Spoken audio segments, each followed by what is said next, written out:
What's up, YouTube? Welcome to Pimpage Pickups episode 12. All right, starting off, I just wanted to talk about this Force of Will. Now, I already have one of the non-foils in my cube, but a while ago, I had told you guys that I had sold my Modern and Legacy deck. Now, I kept all the lands, so all the revised dual lands and the wastelands and stuff, but I sold off my Force of Wills. Kind of a double-edged sword here. They were all like in heavy played condition, not the greatest, and I sold them on eBay for about an average of $90 each, and they're heavy play. Now, recently my wife and I decided that she would be a stay-at-home mom, and so that kind of opened up a little more time for me to actually be able to get out to my local card store, chatting with some of the guys out there. They were, kind of helped convince me, oh, you should get back into Legacy, come play with us, it's fun. So I decided that I would forego, working towards another piece of power with my Troll and Toad credit and pick up the Force of Wills that I had sold off but now needed for my deck. Decided to, since I got rid of the Tarmogoyfs, not buy back into Goyfs and instead start playing a 4-color Delver deck for Legacy. So I picked these up. These were $100 each, near mint. So kind of a better trade up, selling off my heavy plaids and just spending an extra like $10 picking up some new Force of Wills. So back into Legacy, which didn't take much, just 3 Force of Wills and about $100 worth of other cards, which I already had got.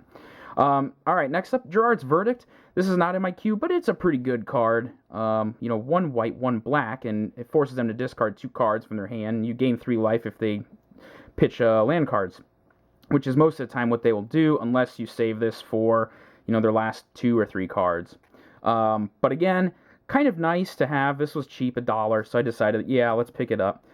Same with Savage Summoning, $1. It's pretty nice if you're in green and you really want to kind of hose a blue deck, so it's a really nice sideboard edition, I think. Not in the cube, but it could be one day. Here's a Despise. Having black disrupt your opponent's hand is always nice, and I really like this F&M promo, so pick that up. Next up, Lodestone Golem. This is a card that I had considered cutting for a while, but recently the MTGO Holiday Cube has come out, and this guy has been an MVP in some of my decks. Nothing like a Mana Crypt and a Mox to turn 1 Lodestone Golem. If you had a Black Lotus, turn 1 Lodestone Golem. So anyways, I've been casting this guy consistently on a turn 1 or turn 2 in my decks that I've built online, and he's done a lot of work. It's been nice. So he's still back in the cube, but I just never had the foil. Picked up Black Vice, finally got the foil version. It's the from the vault, but only foil version available. Had this card, I just recently put it back in the cube, Icy Manipulator, but it's probably on the chopping block, not sure yet. Smokestack, this is a fun card to play around with. I actually really prefer the Urza Saga artwork, but this is the only foil version, and since my cube is foil, I had to go with this one. Profane Command, used to be in the cube, got cut, back in the cube. I like the fact that this card gives black some reach, and it's just a pretty versatile card, so I like it, back in there. Oblivion Ring, this was an upgrade. I had the M13 foil, but always wanted this F&M one, and so finally picked that up. Grafted War Gear. My cube is probably more tailored towards like creature interactions, creature-based stuff. There's no like Storm decks or the Splinter Twin combo, although those are options. I've got those cards, always swap in and out, but Grafted War Gear, very solid for an aggressive style deck, so pick that up. Here we go, Old Border Rancor. Beautiful card. I had the M13 foil as well and went ahead and upgraded to the Old Border, which is what I typically prefer. Young Pyromancer. Alright, so this is a card I want to talk about a little bit. And it started off fairly bad for me. But back in, I don't know, what was it, September of, 2013? 2014? Anyways, back when the foil Young Pyromancer was only $15, I had negotiated a trade with my very own brother through text messaging. He had a foil young Pyromancer, and I had a Snapcaster Mage. Snapcaster at the time was valued at 35, foil young Pyromancer at 15. I needed this guy for my cube. He wanted a Snapcaster, and so we agreed to terms. Okay, I'll trade you, card for card, and then you'll owe me $20 of, credit for whatever's in your binder, because he was going to be coming out for Thanksgiving in November, so 2 months later. And he was like, all right, that's fine. I'll make that trade. Well, lo and behold, right before Thanksgiving time, foil young Pyromancer shot through the roof up to like $40-some. And when he came out for Thanksgiving, he decided to renege on our trade. He said, no trade, no deal. I don't remember doing that. I showed him the text messages. He still said, it's not fair for me now. And I was pretty pissed off. So I had held out getting a foil young Pyromancer for the longest time.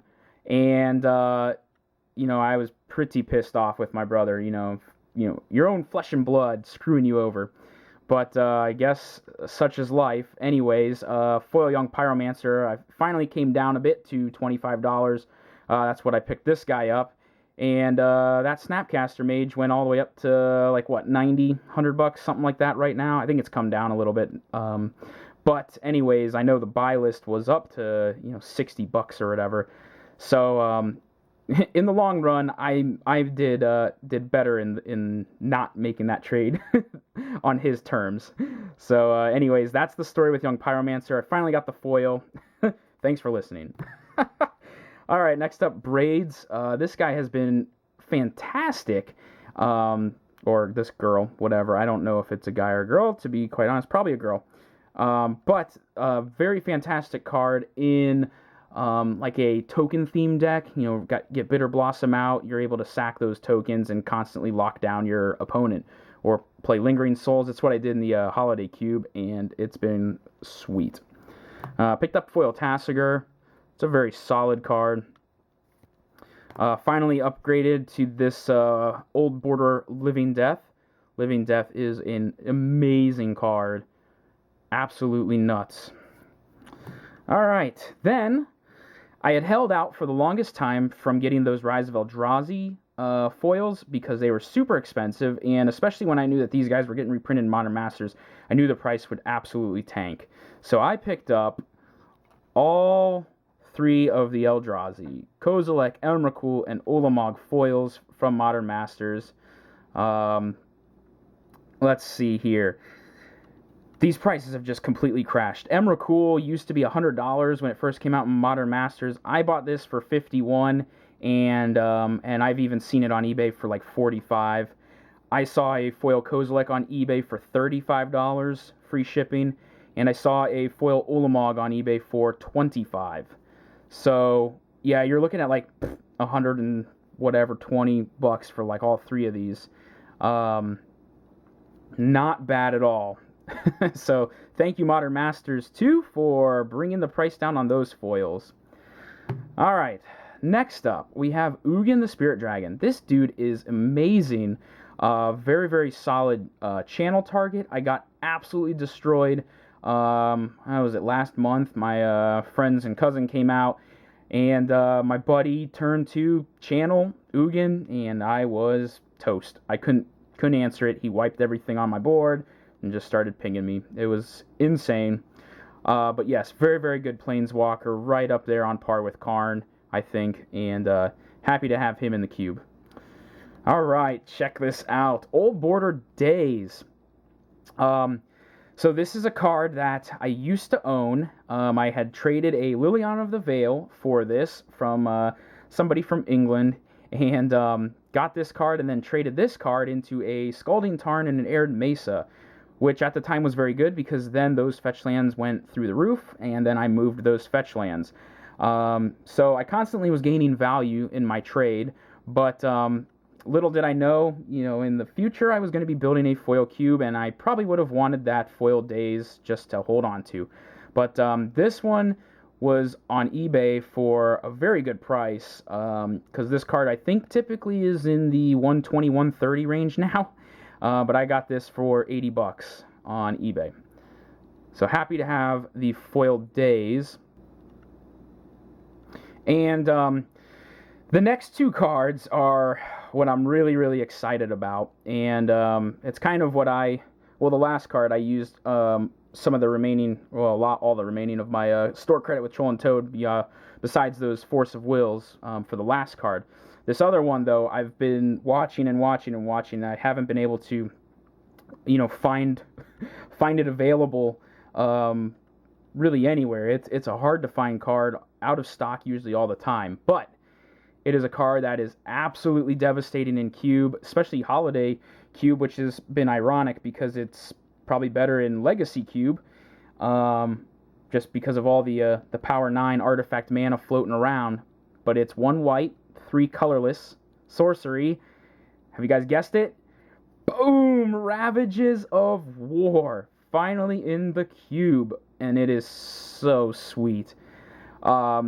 This thing has won me games, multiple games, in multiple variations of the white deck. I've played it in a white-black, kind of mid-range token-based deck and wiped somebody's lands. Played in a green-white ramp deck and wiped the lands when I was way ahead on board. Even had it in the white-red aggressive deck that I had built. Alright, stupid camera. There we go. But this thing is so sweet. It's so nice to have a second Armageddon effect. And this card has been really hard to find. Star City had them in stock. They're out of stock at $250. Everywhere I've been trying to work my store credit into, they don't have it.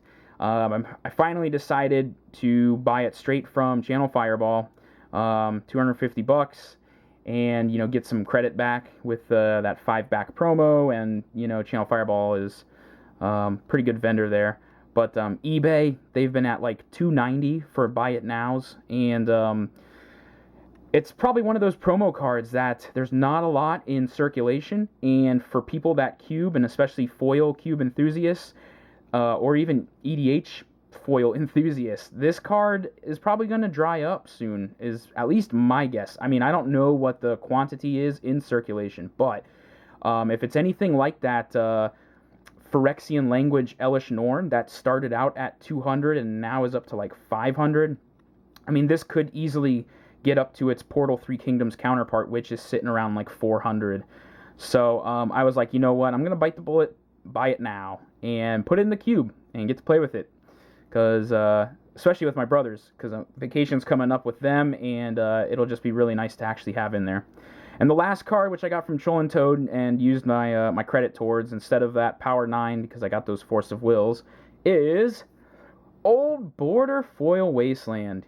Yes, it's the player reward one, not any of the Judge promo ones. This thing is so sweet. So really happy to get this, because this now replaces one of the Wastelands, so now I can do what I will with an extra Wasteland, try to trade it off or sell it or whatever. But yes, Foil Wasteland, absolutely stunning card, and very, very powerful in my cube. A lot of non-basic lands, so just a really good hoser. But there you have it. That's Pimpage Pickups, episode 12. So I hope you guys enjoyed. Sorry that this was a little long. I had a few stories that I wanted to share with. Not sure what's going on with the camera, but boom, there you have it. Thanks for watching. Stay tuned for, well, it'll probably be a while away, because as of right now, unless I make any more additions, I only have 4 more foil cards to get, and my cube is completely foiled out. And that would be Force of Will, Jace the Mind Sculptor from World Wake, Dak Faden, which is now a $400-some card. That was a couple months ago, but it used to be $250. And then a Rashad Import. Oh, and Grim Monolith. So actually 5 cards still to get. So 5 foils. But there you have it. Thanks for watching, guys, and I will catch y'all later.